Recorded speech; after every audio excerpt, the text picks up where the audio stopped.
වැස්සකට උනත් උඹව නතර කරන්න බැරිකොට අනාගතයේ උඹව කවුරු නතර කරන්නද පුතා?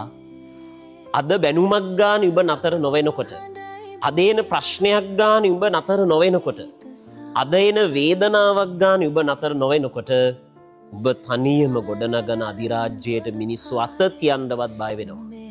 අද උඹ වැස්සට තෙමෙන්නේ තියෙන අඟහිඟ කම්වලට, වේදනාවට, දුප්පත්කමට වෙන්න පුළුවන්. හැබැයි දවසක උඹ ආසාවටත් වැස්සේ තෙමෙන්න යන දවසක් එනවා.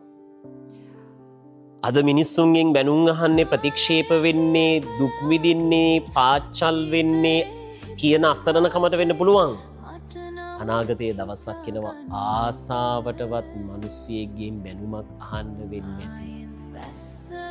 මේක තමයි පුතා ජීවිතේ නැති කාලය සහ ඇති කාලය අතර වෙනස. මේ පොඩි කාලෙ තුල ඔයාට තේරෙයි ඔයාගේ මහන්සියෙන් ජීවිතේ කොච්චර දේවල් ෂණයෙන් වෙනස් වෙනවද කියලා.